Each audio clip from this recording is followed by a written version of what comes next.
എൻ്റെ പേര് ലിനു. ഞാൻ കോഴിക്കോട് ജില്ലയിലെ അടിവാരത്തു നിന്നാണ് വരുന്നത്. ആദ്യം തന്നെ മാതാവിനും തിരുക്കുമാരനും നന്ദി പറയുന്നു. 7 വർഷമായി ഞങ്ങൾക്ക് മക്കളില്ലായിരുന്നു. ഒരുപാട് സ്ഥലത്ത് പോയി ചികിത്സിച്ചു. ഒരുപാട് ഹോസ്പിറ്റലുകളിൽ പോയി ചികിത്സ നേടി. 4 IUI ചെയ്തു. അത് പരാജയപ്പെട്ടു. പിന്നെ 2 ഹോസ്പിറ്റലിൽ പോയപ്പം IVFന് പ്രിഫർ ചെയ്തു. അത് ചെയ്യാൻ താല്പര്യമില്ലാത്തതുകൊണ്ട് പിന്നെ കൃപാസനത്തിൽ വന്ന് ഉടമ്പടി എടുക്കാമെന്ന് തീരുമാനിച്ചു. കൃപാസനത്തിൽ പോകാമെന്ന് പറഞ്ഞ സമയത്ത് ഹസ്ബൻഡിന് വലിയ താല്പര്യമില്ലായിരുന്നു. നീ പോയിക്കോളാൻ പറഞ്ഞു. അങ്ങനെ ഞാനും ഹസ്ബൻഡിൻ്റെ പപ്പയും കൂടെ ഇവിടെ വന്ന് ഉടമ്പടി എടുത്തു. 2022 ഒക്ടോബർ ഇവിടെ വന്ന് ഉടമ്പടി എടുത്തു. 2023 മെയ് മാസത്തിൽ ഞാൻ പ്രഗ്നൻ്റായി. എന്നും 5 മണിക്ക് പ്രത്യക്ഷീകരണ പ്രാർത്ഥനയും വിശുദ്ധ കുർബാനയും പങ്കുകൊള്ളുമായിരുന്നു. പിന്നെ നേർച്ച വസ്തുവായ എണ്ണ വയറ്റിൽ കുരിശ വരയ്ക്കുമായിരുന്നു.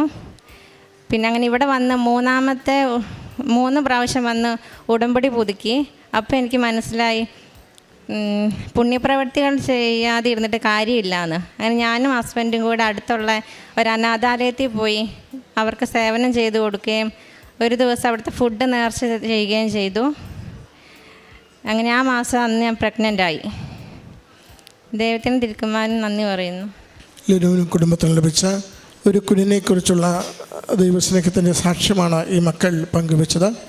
7 വർഷം മക്കളില്ലാതെ ആദ്യ പിടിച്ച ഈ കുടുംബം, ഒത്തിരി ചികിത്സകളും ഒത്തിരി പണച്ചിലവിലൂടെയും കടന്നുപോയ ഈ കുടുംബം അമ്മ മാതാവിൻ്റെ അരികിൽ വിശ്വാസത്തോടെ എത്തുകയും മകൾ തന്നെ പറയുന്നുണ്ട്, ജീവിത പങ്കാളിക്ക് ആദ്യം അത്ര വിശ്വാസമില്ലാതിരുന്നെങ്കിലും അവൾ വന്നിവിടെ ഉടമ്പടി എടുത്ത് 2 പേരും പിന്നീട് ഒരുമിച്ച് പൂർണ്ണമായ വിശ്വാസത്തിലേക്ക്, ബോധ്യത്തിലേക്ക് അതിരാവിലെയുള്ള പ്രത്യക്ഷീകരണ പ്രാർത്ഥന മുതൽ എല്ലാ ഉടമ്പടിയുടെ നിബന്ധനകളും പാലിച്ച് ജീവിച്ചതിലൂടെ ആ മക്കൾക്ക് ഒരു തമ്പുരാൻ ഉദരം പച്ചപ്പ് നൽകി അനുഗ്രഹിക്കുകയും ഒരു കുഞ്ഞിനെ ഉരുവാക്കുകയും പൂർണ്ണ വളർച്ചയിലും നല്ല സന്തോഷത്തിലും ആ ദാമ്പത്യത്തെ മക്കൾ നൽകി സഹായിച്ചതിനെയാണ് അവരിവിടെ സാക്ഷ്യപ്പെടുത്തുക.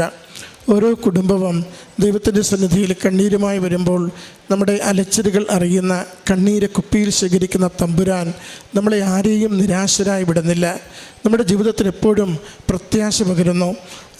അവിടുന്നിലേക്ക് നമ്മൾ ചുവട് വയ്ക്കുമ്പോൾ അവിടുന്ന് വേഗം നമ്മുടെ ജീവിതത്തിലേക്ക് ചെവിചായ്ച്ച് കേൾക്കുകയും ഹൃദയം തുടിച്ചിറങ്ങി വരികയും അനുഗ്രഹിച്ച് സന്തോഷിപ്പിക്കുകയും ചെയ്യുന്നു. ഈ പ്രത്യാശയോടുകൂടി നമുക്ക് ഓരോ നിമിഷവും നമ്മുടെ ഏതൊരു ജീവിതത്തിൻ്റെ തകർച്ചയുടെ അവസ്ഥയിലും അമ്മ മാതാവിലും ഈശോയിലും ശരണപ്പെടുവാനായിട്ട് സാധിക്കണം. എന്നെ തമ്പുരാൻ വെറുതെ വിടില്ല. എനിക്ക് വേണ്ടത് നൽകി മാത്രമേ എൻ്റെ ജീവിതത്തെ അവിടുന്ന് നയിക്കുകയുള്ളൂ. അതുകൊണ്ട് ഏത് ക്ലേശത്തിലൂടെ, ഏത് ഇല്ലായ്മയിലൂടെ, ഏത് വേദനയിലൂടെ കടന്നു പോകുമ്പോഴും ദൈവത്തിൻ്റെയും അമ്മ മാതാവിൻ്റെയും സംരക്ഷണത്തിൻ്റെ കരവും അനുഗ്രഹിക്കുന്ന സാന്നിധ്യവും അനുഭവിക്കുവാൻ സാധിക്കുമെന്ന് പ്രത്യാശിച്ച് പ്രാർത്ഥിക്കുമ്പോൾ നമുക്കത് അനുഗ്രഹമാകും. പ്രാർത്ഥന കൊണ്ട് മാത്രമല്ല, നാം ജീവിതത്തോട് പുലർത്തുന്ന, മറ്റുള്ളവരോട് കാണിക്കുന്ന ഔദാര്യമുള്ള പ്രവൃത്തി കൊണ്ടുകൂടിയാണ് നമ്മുടെ വിശ്വാസം കൂടുതൽ സജീവമാകുന്നതെന്ന് പൗലോസ്ലീഹ പഠിപ്പിച്ചിട്ടുണ്ട്. പ്രവൃത്തി കൂടാതെയുള്ള വിശ്വാസം നിർജീവമാണ്.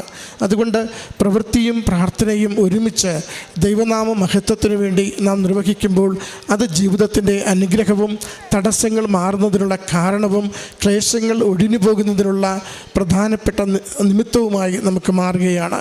ഈ കുഞ്ഞിന് നൽകി ഈ കുടുംബത്തെ അനുഗ്രഹിച്ചതിന് ദൈവപിതാവിന്, അമ്മ മാതാവിന്, തിരുക്കുമാരന് നന്ദി അർപ്പിച്ചുകൊണ്ട് കരഘോഷത്തോടു കൂടി നമുക്ക് ഈ സാക്ഷ്യം സമർപ്പിക്കാം.